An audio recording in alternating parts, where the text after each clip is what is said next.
ನಮ್ಮ ಕಾರ್ಯದರ್ಶಿಯರು ಇದ್ದಾರೆ. ಹುಸೇನ್ ಕೋಲ, ಅನಿಲ್ ಪಿ ಸದಸ್ಯರು ಮತ್ತು ಡಿ ಬಿ ಥೋಮಸ್ ಉಪಾಧ್ಯಕ್ಷರಾಗಿದ್ದಾರೆ.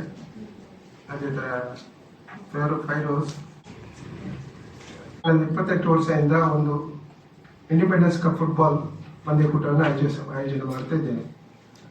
ಅದು ಈ ವರ್ಷ 22ನೇ ವರ್ಷ. ಕಳೆದ ವರ್ಷ ನಮ್ಮ ಕ್ರೀಡಾಂಗ ಅಭಿವೃದ್ಧಿ ಆಗ್ತಾ ಇತ್ತು, ಅದರಿಂದ ನಾವು ಒಂದು 3-4 ಜಾಗ ಬೇಗದಲ್ಲಿ ಮ್ಯಾಚ್ ಮಾಡಿ ಮುಗಿಸಿದ್ದೆವು.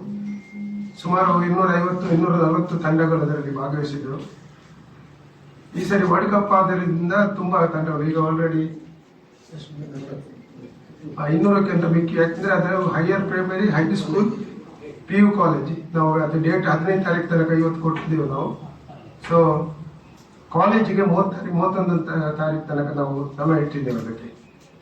ಅದರಲ್ಲಿ ಕಾಲೇಜಿಗೆ ಬರಲಿಕ್ಕೆ ಪ್ರಾಬ್ಲಮ್ ಇಲ್ಲ. ಆದರೆ ಹೈಯರ್ ಸ್ಕೂಲಿಂದ ಸುಮಾರು 80 ತಂಡಗಳು, ಹೈಯರ್ ಪ್ರೈಮರಿಯಿಂದ 50 ತಂಡಗಳು, ಹುಡುಗಿಯರ ಸುಮಾರು 20 ತಂಡಗಳು. ಈಗ ಇದಕ್ಕೆ ನಾವು ಇನ್ನು ಎಕ್ಸ್ಟೆನ್ಷನ್ ಒಂದು 2 ದಿವಸ ಇಟ್ಟಿದ್ದೇವೆ, 18 ತಾರೀಕು ತನಕ.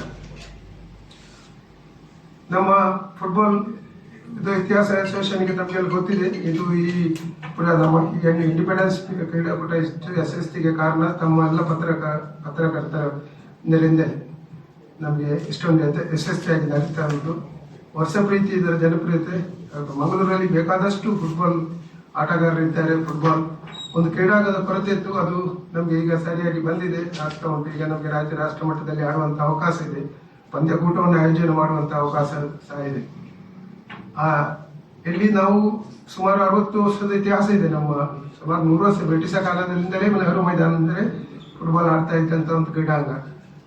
ಈಗ ನಮಗೆ ದೊಡ್ಡೊಂದು ಇಲ್ಲದ್ರೆ ನಮಗೆ ರಾಜ್ಯ ಫುಟ್ಬಾಲ್ ಸಂಸ್ಥೆಯಿಂದ ಕೆಲವು ಫುಟ್ಬಾಲ್ ಪಂದ್ಯಕೂಟ ನಮಗೆ ಆಯೋಜನೆ ಮಾಡೋ ಅವಕಾಶ ಇತ್ತು. ಈಗ ನಮಗೆ ಇದೆ ಒಂದು ಯಾವುದಾದ್ರೂ ರಾಷ್ಟ್ರ ಮಟ್ಟದ ಪಂದ್ಯಕೂಟವು ನಮಗೆ ಆಯೋಜನೆ ಮಾಡಲಿಕ್ಕೆ ಈಗ ಅವಕಾಶ ಇದೆ, ರಾಷ್ಟ್ರ ಮಟ್ಟ, ರಾಜ್ಯ ಮಟ್ಟದ. ಮತ್ತೆ ನಮ್ಮ ಆಟಗಾರರು ಬೇಕಾದಷ್ಟು ಆಟಗಾರರು, ಹುಡುಗಿಯರು ಇಲ್ಲಿ ಬ್ಯಾಂಗ್ಳೂರಲ್ಲಿ ಕ್ಲಬ್ಬಲ್ಲಿ ಆಡ್ತಾ ಇದ್ದಾರೆ. ಇಲ್ಲಿ ಹುಡುಗರು ಸಹ ಕ್ಲಬ್ಬಲ್ಲಿ ಆಡ್ತಾ ಇದ್ದಾರೆ. ಮಕ್ಕಳು ತುಂಬಾ ಅವಕಾಶ ಇದೆ ಮಕ್ಕಳಿಗೆ. ಇದರಲ್ಲಿ ಫುಟ್ಬಾಲ್ ಅಲ್ಲಿ ಏನು ಫ್ಯೂಚರ್ ಇಲ್ಲ ಅಂತಲ್ಲ, ಇದೆ, ತುಂಬಾ ಇದೆ. ಈ ಕ್ಲಬ್ಬಲ್ಲಿ ಈಗ ಪ್ರಾರಂಭದಲ್ಲಿ ಒಂದು 30,000-40,000 ಸಂಬಳವನ್ನು ಕೊಟ್ಟು ರೆಗ್ಯುಲರ್ ಆಡಿಸ್ತಾರೆ ಟೈಮ್ ಪಾಸಿಗೆ. ಆಮೇಲೆ ಕಂಪನಿಯಲ್ಲಿ ಜಾಬ್ ಸಿಗ್ತದೆ. ಇಂಥ ಅವಕಾಶ ಇಲ್ಲ ಗೋವಾದಲ್ಲಿ ಆಗಲಿ, ISLಗೆ ಸಹ ಆಡ್ಲಿಕ್ಕೆ ಅವಕಾಶ ಉಂಟು. ಏನಾಗಿದೆ ಅಂದ್ರೆ ಫುಟ್ಬಾಲ್ ಅಲ್ಲಿ ಏನೇ ಒಂದು ಫ್ಯೂಚರ್ ಇಲ್ಲ ಅಂತ ಒಂದು ಜನರಲ್ಲಿ ಒಂದು ಭಾವನೆ ಇದೆ. ಇಲ್ಲ, ಮಕ್ಕಳು ಇಲ್ಲಿ ಬೇಕಾದಷ್ಟು ಒಳ್ಳೆ ಟ್ಯಾಲೆಂಟ್ ಇದೆ. ಈಗ ನಮ್ಮ ಜಿಲ್ಲಾ ತಂಡಕ್ಕೂ ತುಮಕೂರಲ್ಲಿ ರಾಜ್ಯ ಮಟ್ಟದ ಫುಟ್ಬಾಲ್ ಆಡಿ ಲೀಗ್ ಮ್ಯಾಚ್ ಅಲ್ಲಿ 3rd ಪ್ಲೇಸ್ಗೆ ಬಂದರು.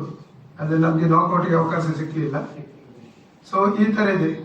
ನಾವು ಇದು ಅದು ಡ್ರಗ್ಸ್ ಬಗ್ಗೆ ನಾವು ಒಂದು ಆಂಟಿ ಡ್ರಗ್ಸ್ ಕ್ಯಾಂಪೇನ್ ಮಾಡ್ತೇವೆ. ಆಮೇಲೆ ರಕ್ತದಾನ ಮಾಡ್ತೇವೆ ಹಲವಾರು ವರ್ಷ. ಯಾಕೆಂದ್ರೆ ಬರೀ ನಾವು ಆಟದ ಹಿಂದೆ ಅಲ್ಲ, ಸೋಷಿಯಲ್ ಮಕ್ಕಳಿಗೆ ನಮ್ಮ ಎಲ್ಲ ರಾಷ್ಟ್ರದ ಬಗ್ಗೆ ಏನಾದರೂ ನಾವು ಸೋಷಿಯಲ್ ಆಕ್ಟಿವಿಟಿ ಏನು ಮಾಡಬೇಕು ಅದರ ಬಗ್ಗೆ ನಾವು ಮಕ್ಕಳಿಗೆ ಮಾಹಿತಿ ಕೊಡ್ತಾ ಇರ್ತೇವೆ.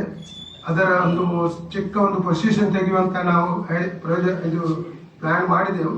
ನಮ್ಮ ಗ್ರೌಂಡ್ ಇಂದ ಟೌನ್ ಒಂದು ಸುತ್ತು ಮಕ್ಕಳನ್ನು. ಸೊ ಆದರೆ ಮತ್ತೆ ವರ್ಲ್ಡ್ ಕಪ್ಗೆ ಅವಕಾಶ ಸಿಗ್ತದೆ ಅಂತ ಕ್ಲಿನಿಕ್ ಹತ್ರ ಒಂದು ದೊಡ್ಡ ಗ್ರೌಂಡ್ ಅಲ್ಲಿ. ಈ ಸರಿ ನಾವು ಸಿಟಿ ಸೆಂಟರ್ ಅಲ್ಲಿ ಸಿನಿಪೋಲೆಯಲ್ಲಿ ಮಾಡ್ತಾ ಇದ್ದೇವೆ. ಒಂದು 350 ಜನರ ಕೆಪಾಸಿಟಿ ಇದೆ ಅಲ್ಲಿ. ಈಗ ನಾವು ಇಂಕ್ವೈರಿ ಬರ್ತಾ ಉಂಟು. ನಾವು ಅದು ಆ ಮ್ಯಾಚ್ ಅಲ್ಲಿ ತೋರಿಸುವಂತ. ಯಾಕಂದ್ರೆ ಈಗ ಬೆಂಗಳೂರಲ್ಲಿ ನಮ್ಮ NARS ಅವರು, ನಮ್ಮ ರಾಜ್ಯ ಅಧ್ಯಕ್ಷರವರು, ಅವರೊಂದು ಸ್ಪೆಷಲ್ ಪರ್ಮಿಷನ್ ಮಾಡಿ 3 ಗಂಟೆ ತನಕ ಅಲ್ಲಿ ಪರ್ಮಿಷನ್ ಕೊಟ್ಟಿದ್ದಾರೆ ಬ್ಯಾಂಗ್ಳೂರಲ್ಲಿ. 15 ಮತ್ತು 19ಕ್ಕೆ. ನಿನ್ನೆದ ಮ್ಯಾಚ್ ಸಹ ಒಳ್ಳೆ ಒಂದು ಮ್ಯಾಚ್ ಆಗಿತ್ತು. ಟೋಟಲ್ ಹೇಳಿದ್ರೆ ಈ ಸರಿ ವರ್ಲ್ಡ್ ಕಪ್ದು ಎಲ್ಲ ಮ್ಯಾಚ್ ಒಳ್ಳೆ ಫ್ಯಾಂಟಾಸ್ಟಿಕ್ ಮ್ಯಾಚ್, ಒಳ್ಳೆ ಫೈಟ್ ಆಗಿದೆ. ಕೆಲವು ಅಪರಾಧನೆಲ್ಲ ಬಂದಿದೆ, ಅದು ಬರ್ತದೆ ಅದರಲ್ಲಿ ಆಟ. ಅದಾಗಿ ಏನು ನಾವು ಹೇಳುವಾಗಿಲ್ಲ. ಕೆಲವೊಂದು ಮ್ಯಾಚ್ ಅಲ್ಲಿ ರೆಫರೀಸ್ ಅಂದರೆ ಅವರು ಇಂಟೆನ್ಷನ್ ಆಗಿ ಮಾಡ್ಲಿಕ್ಕೆ ಇಲ್ಲ. ನಮ್ಮ ನೋಡಿದಾಗೆ ನಾವು ಆಡಿದ್ದೇವೆ. ಮತ್ತೆ ಈಗಿನ ಅವಸ್ಥೆಯಲ್ಲಿ ಹೇಳಲಿಕ್ಕೆ ಆಗುದಿಲ್ಲ, ಸೋಷಿಯಲ್ ಮೀಡಿಯಾ ಅಷ್ಟು ಫಾಸ್ಟ್ ಇದೆ.